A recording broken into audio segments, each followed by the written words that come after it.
Hi everybody, Army P here for eXplorminate, and welcome to my ongoing Let's Play of Stellaris with the new story pack, Synthetic Dawn. Now you're probably looking at this and going, wait a second, you've expanded quite a bit since the last episode, and the truth of the matter is, I've had the freedom to expand at will with no outside interference. You can see here that I have yet to encounter any of the other empires that are currently in the game.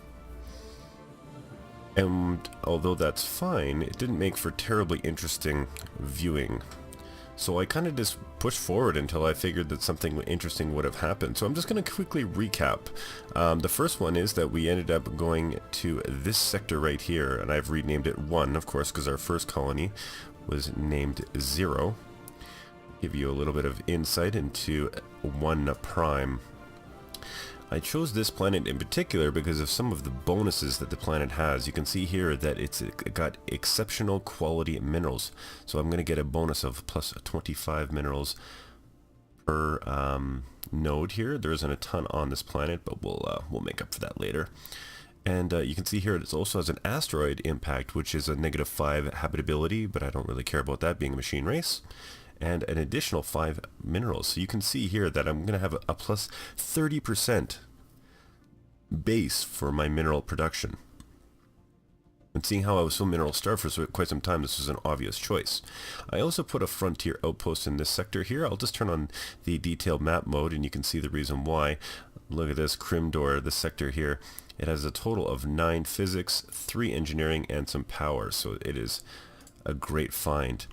Another reason that I did this, and you're probably looking at this going, well, isn't expansion probably the best tactic to use for your eXplorminate assimilators? It's a very fine balance. Now, the reason I have decided not to push out, colony ship after colony ship is because it'll affect my research quite well, or quite a bit. You can see here that I'm researching Warp Drive 2 at about 18 months. I'm actually being able to get some of these second tier enhancements in reasonable times when it comes to my research, because you can see here up on the bar up ahead I've got 36 research, 16 society, and 19 engineering. So by pushing my borders out using frontier outposts, it doesn't give me the hindrance on and the penalties for my research, because of course if you just open your research here, it'll tell you the negative factors on how much tech costs. So every time that you get a colony, it increases it by 10%, and every pop, I do believe, does what, 2616. So why is that so low? I think it's because of my synthetics don't count. Either way, it's about 1%. So every time I have an additional pop, my cost for my research goes up. By expanding, like I said, with these frontier outposts, I get all of the goodies that I want to get, and then of course it doesn't give me the debuff when it comes to research. So I've been able to make up some of my research and quickly get some of my ships up to speed with some of the most latest tech by still expanding my borders. So huzzah to me. Now you'll notice here that I've got a Admiral SF Jarhead who's posted in the comment section below in the very first video. He wants to become the first Admiral of the 2nd Fleet. So he is here. Good to have you, SF Jarhead. Always good to have a Marine on our side, even if he is, in a completely AI body. Additionally, where are we here? The co-founder and leader of eXplorminate, Nazarog, has decided he wanted to be part of the game as well. So I've added him and changed the name of our #1 chief scientist who is surveying different planets. And he will be our mainstay when it comes to discovering parts of the unknown. So good to have you both on board. If you want to become part of the eXplorminate assimilators and enter your name, I'll gladly enter you into the fray. Now, the reason I picked up on this particular moment is because we have found a primitive culture. Now, what I haven't done in this game thus far, and I'm not actually sure how it would work, is I found a primitive culture race. You can see here. these pumpkin heads from... this is part of the plantoids. I have the plantoid DLC pack. So anyway, these plantoids are a primitive race. They don't have very much. Their number one trait is conformist, which is good for government or governing ethics attraction plus 30%. That's not going to help us too much because, of course, we don't have a government in the same way, or nor do we have any type of factions being the eXplorminate assimilators. So I am actually going to invade that planet and bring them back into the hive. Not only that, but Nectar of Hope, their actual planet, is 23 size, and it's massive. Additionally, once the borders start to expand, once I assimilate that planet, I will be able to protect this planet. It's 21, it's alpine, it's excellent. So that's kind of up to speed of where we're at right now. We're still doing everything that we possibly can to fill in all of these different minerals and energy nodes out in the grand wide space. So as soon as so I've got 3. So I've built quite a few of these army units. They're hunter-killer armies. In the meantime, I think I'm going to increase on some of my physics and society. Where are we? Society. Had a society node here, didn't we? Oh no, I'm right on it. There we go. Spend a little bit of money getting those propped up. And it looks like our armies have been completely recruited, which is excellent. So I am going to embark all of my landing troops, and we are going to now assimilate our very first culture. I'm going to get them all to, first off, head into the planet of Goal. What's this? Nasarok's found a anomaly, so he's going to jump on that bad boy. Now, by taking that planet, I'm just trying to think about where I'm going to expand. I've got an Alpine here that's 1921. I still have not found... It's making me a tad nervous that I haven't found another empire yet, because the fear is that I've got a, maybe an enemy or a fallen empire right beside me. Ooh, wow, that is juicy. Plus 4 minerals for that bad boy. Yeah, there's a bit of a concern that either I'm right beside a fallen empire, which is not good by any means, or some other monstrosity. So I have actually taken the time. Asteroid defense system. I was getting strange asteroids on, I believe, 1. The planet 1. So I built a planetoid defense, asteroid defense system. Not going to do that quite yet. Okay, so once all 3 transport ships have come out of warp cooldown, we're going to combine them into 1. Perfect. And now we're going in for the invasion of Nectar of Hope.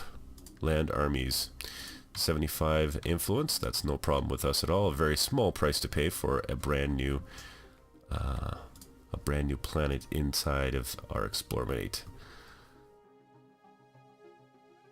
Our eXplorminate Empire. Now see here, I'm just kind of trying to think about where I would like to put... I'm going to put down a nexus right here, and I'm going to build my next pop there as well. Always making sure that to spend a little bit of my money on a military. I want to make sure that my cap, you can see here in the upper right hand corner, I have a naval capacity. I have 20 out of 27 ships. One of the things I've read about quite a bit on the forums that people seem to have a little bit of trouble understanding is that that's not a hard cap. I can actually go above that cap of current 27. In fact, before I go to war, I almost always do. The reason is because although it'll give me I'll pay more and more and more upkeep cost for having them, if I get damaged or I take significant losses, normally I end up right around my cap to begin with, so that it doesn't really hurt my economy too much. But you can only do it for short periods of time, and typically it's when you are preparing to go to a fairly significant war. So let's see where our transport troops are. Okay, they're just in warp cooldown. What's this here? One of the many moons circling Arc 4 has a terminal orbit. It will soon collide with a giant gas that is sure to be a massive impact event. Ooh. This event has been millions of years in the making, and it has all started. It has a startling coincidence that has an impact that has been fated to occur just after the visit of one of our ships. Maybe we can observe the moon and find out more. Okay, so Nasarok, I want you to research that, please. That looks like a strange event, and I'm sure it'll bring us lots of goodies. And yeah, we're going to research that as well. And we got our Warp Drive 3. Excellent. Now, what are we going to do next? I think we are going to go with improved deflectors, and it looks like we're minerals is about to pop as well. Excellent. So this is one of the things about not expanding too quickly, or expanding and using frontier ports, is that I'm starting to get my... Well, that's good. I'm going to go for... Yeah, definitely, I don't hurt my science output. So you can see here that I'm going to do my improved... my improved deflector dish is only going to take 19 months. My engineering bay only 23. It's relatively low considering how big my borders are. And we are continuing on with all of the goodies inside of our own borders. Want to make sure we're good to go. I think I'm going to build one more torpedo class ship. I'm actually going to spend a little bit of time showing you the different classes of ships that I've made, but first we are going to invade the Nectar of Hope. Oh, and just when you think you got it all sorted out, it looks like we have another tradition to choose. Now, this is going to be an interesting choice. I hadn't thought too much about where I want to go next. Synchronicity seems like it would be an obvious choice. Building speeds, unrest on planets, that's okay. But how about versatility? Building pops cost 10% less. Wow. We can build trust, unlocks federations. Oh, I don't know how many people would be interested in doing a federation with an assimilator. Leader cap, unity. Ooh, geez, this is tough. I think I am actually going to go with synchronicity, and the reason is I love Bulwark of Harmony. It's one of the traditions that you can choose in the game. The reason is it gives you a massive buff. As it stands right now, there's no real reason for me to start invading anybody or going to war with anybody. It seems like I have a large berth with a lot of different planets that I can actually choose from. This one is a great defensive tactic. You can see here the effects. While in defensive war with another empire, my shipbuilding speed is increased by 33%. That's massive. In addition, my firing rate increases by 15% while within my own borders. That's a massive boost. I should be able to get it quite quickly because my unity is in check. 83 months isn't that bad. And our robot build speed is now increased by 33%, which is excellent. Okay, I've already got a second pop on the go, so we're good to go there. Probability continuum. What's this? We have gotten a report of Science Officer Jackson Lockhart. It seems that a ceramic container circling a star. Most peculiar. I say we investigate this strange ceramic. Seems just... Okay, here we go. And we are now invading the planet of Nectar of Hope. Subjugating primitives. Our armies have successfully invaded and subdued the primitive forces of Nectar of Hope. The locals have given up all attempts of fighting back and have now submitted to the civilization and our empire, as backwards as they are. It may take some time for the natives to become fully productive members of the eXplorminate society. I'm not worried about that because they're about to get assimilated. Okay, so I'm going to show you the assimilation.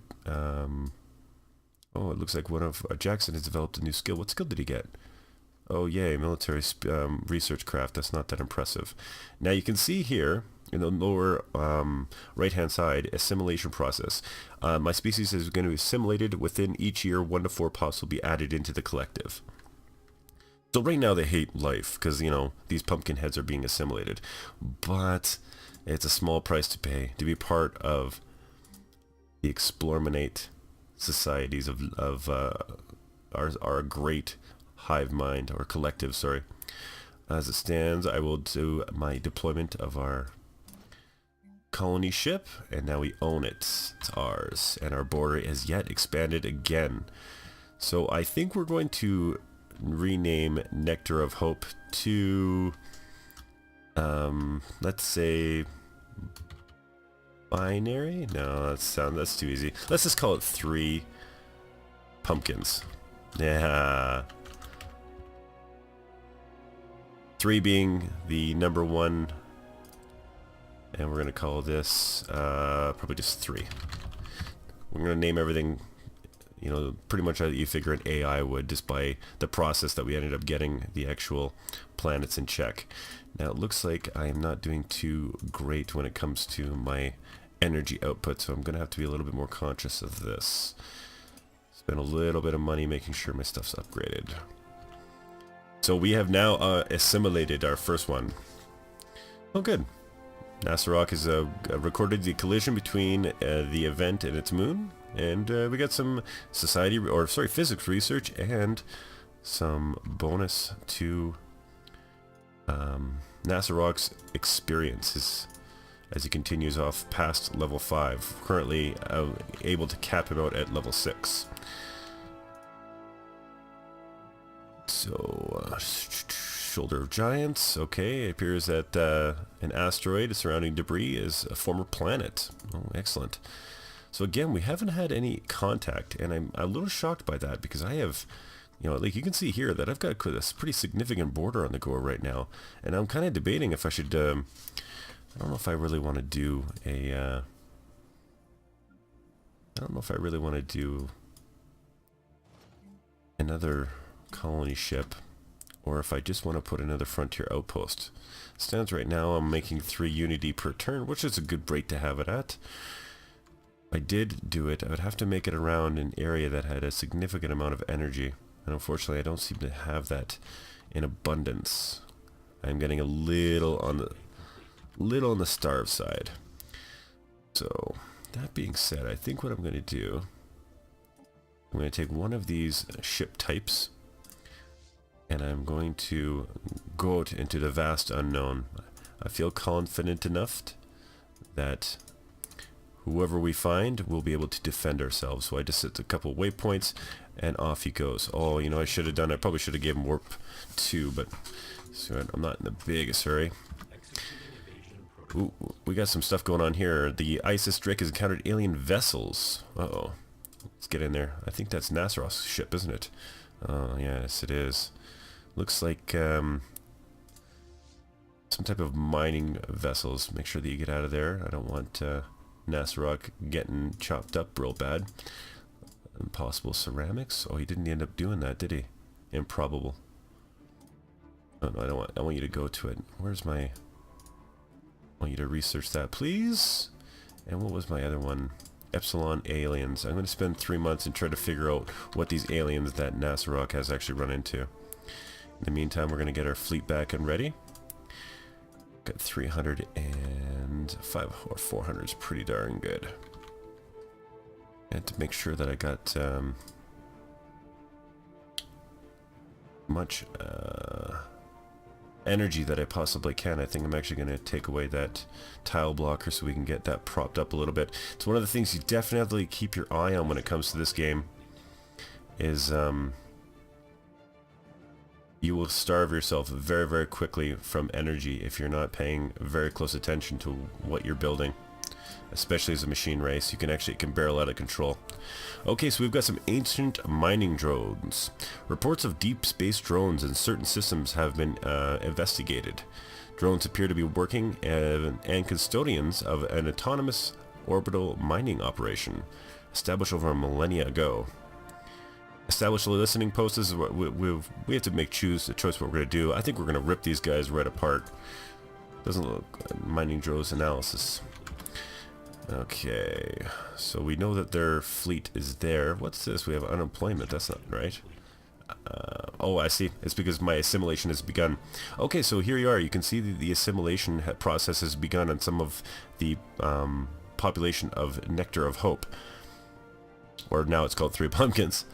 In doing so, they keep the one of their traits, the conformist, which of course means nothing to us, but they get a leader lifespan, habitability to plus 20%, and army damage. So we've gained more pops into our race. What we really need to do now, of course, is get him working on some energy production, because We need it bad. Okay, and I'm going to get Nazarog to continue surveying systems in and around our borders. And it looks like we should be able to start doing our station, which is excellent. Now, I'm going to spend a little bit of time showing you the different types of corvettes that I make. I make two different types of corvettes when I play these games. First one is normally what I call a Torpedo Corvette. I ended up researching torpedoes. These guys are typically used against larger structures, or larger ship arrays, typically cruisers, battle stations, but mainly against space stations, enemy space stations. They have an incredibly high damage rate, they ignore armor, and they penetrate through shields. But they're terrible at hitting other corvettes. So I make a small ratio, normally about 5 to 1 of my corvette fleet, these torpedoes. So I'm just going to quickly upgrade him. I do believe I should have everything else up to date. Yes. So I will make a couple of these special torpedo ones, and then I'll have my normal, everyday corvettes that'll be used to engage other corvettes. And then the destroyer should be good to go. I think I'm going to have to take this guy away. Yeah, and I'll just put that armor in case. Perfect. So you can see here I've got 3 different types of corvettes that encompass my fleet. So while our other fleet is going around, I think we're going to take ours out of orbit and see... Oh, I'm going to upgrade my guys first. Sorry, apologies. I should have it very quickly. So you can see here I've got a pretty good my corvettes that are got 10 of them, 2 of the torpedo class, and 5 destroyers. And we are going to go head on and see what these mining drones are made of. Oh, we got improved toughness for deflector shields. What else are we going to do? Well, we don't have a lot of options here. I really don't... they did take automatic exploration for your science vessels. They gave it way earlier in patch 1.8, so you can get it very early in the game, so you don't have to, you know, it used to be further into the tech tree. I'm glad that I see it's that early, but I like controlling my science vessels, especially on a medium map where it's not too monotonous. Later on I won't feel that way, but that is what it is. Oh, it looks like we have found... Ooh, what's this? Run, Corvette, run! Run! Oh, he's dead. Where is everybody? Where is everybody? Oh, I cannot figure out where everybody is in this game. It's quite impressive that I have so much room. Normally it's... I know that they reduced the... What else we got? Well, yeah, that hasn't been done yet for my engineering firms, so I'm not too worried about that. I have noticed that the amount of empires they have brought... that are standard on an average map has actually gone down. So you get a little bit more room to breathe naturally. But it does make for a little bit of a... like a lonely situation. Like I'm kind of wondering, have I dropped the ball here? What's going on? 0 prime, that's energy, so 3 pumpkins will be prime. More energy. I really need to start focusing on getting some more minerals out of this guy, so I'm going to be building another population here. Perfect. Okay, so we are going to be engaging SF Jarhead with his fleet of 1,000 fleet power. He's got 5 destroyers and 12 corvettes. He's going to see what these mining drones are made out of. Looks like he's got a small station here. I don't even think it's actually got any... It's got military power 21, so... Not concerned. All I'm really concerned about is those mining drones. He's got a total of 15. SF Jarhead, you are cleared to engage. Engage. So this is a good indication to see how the missiles are doing. I don't know if you guys can see that, but we just sent the first volley off, and it will kill a lot and then retarget. A certain number of your actual missiles will retarget. We didn't take any damage there. So the mining drones were destroyed in a heated battle with the eXplorminator vessels. The luck would have it, the energy cells of one of the sturdiest components used in their construction, and they were recovered by our ships. What's this here? At any rate, the drones could prove to be potential for a limited source of energy. Should we be able to find and disable them effectively enough? And then down goes the actual planets. Perfect. We didn't lose a single ship. I'm very impressed. Very, very impressed with how they've redone the missiles. So I'm going to make sure that Nazarok gets on there and surveys the ship, and while I'm at it here, I am going to again send one of my small corvettes out for more scouting, because I would love to have you know, first contact at least in this episode. See where our neighbors are. I'm curious. Okay, engineering facility has been unlocked. Perfect. What do we got here? I want increased building speed, I believe. Got here, that's good to go. I think we're going to be building another pop. Perfect. And while we're at it, I'm going to build one torpedo class and a couple corvettes just to top up what happened. Oops, looks like we lost fleet there. We're going to get you back going.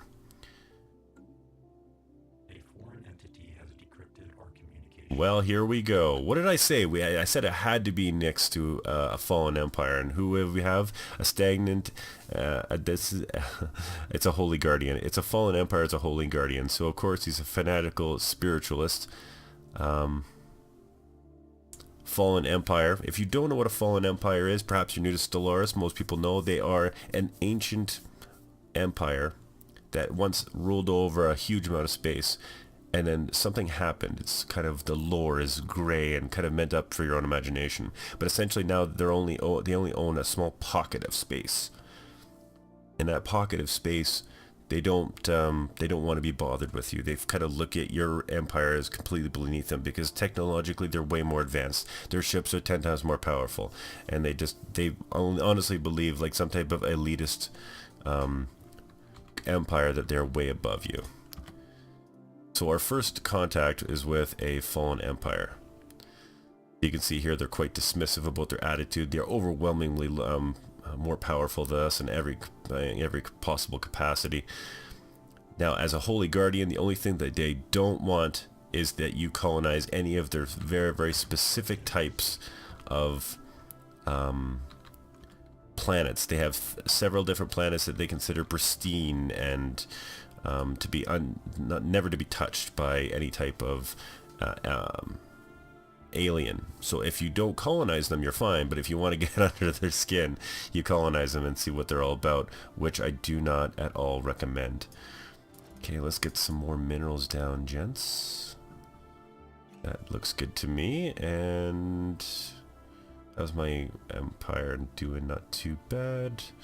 Kind of looking at where I would drop a nexus, but for right now we'll just drop that here and whoops, build another mine. So we've assimilated the entire planet of the former planet of the Nectar of Hope, which is now 3 pumpkins.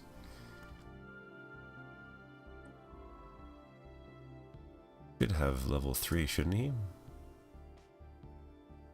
Science ship. I don't want the science ship. I want this one. He should be looking at warp 2. Okay, so he's excellent.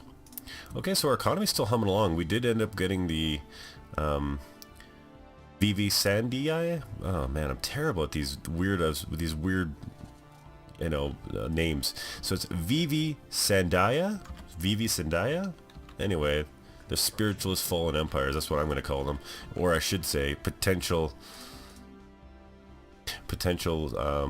beings into our collective.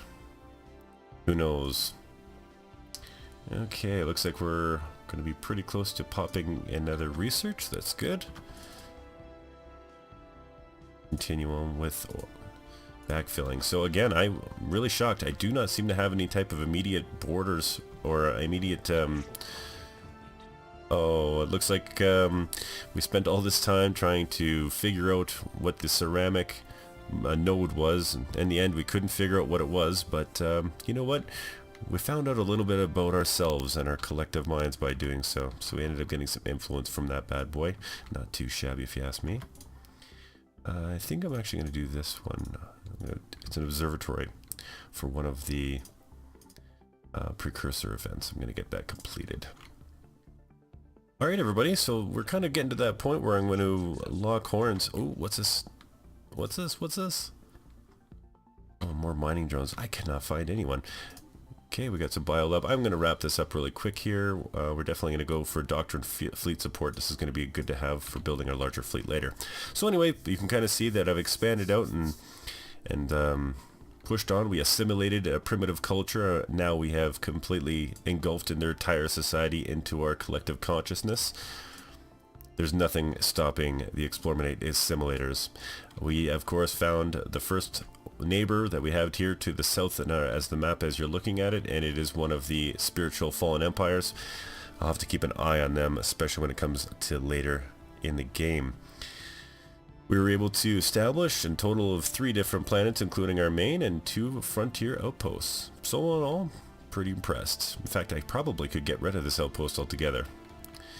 So I would just encourage you all to keep on watching my Let's Play of Stellaris with the Synthetic Dawn story pack, and see what fate holds for the eXplorminate assimilators.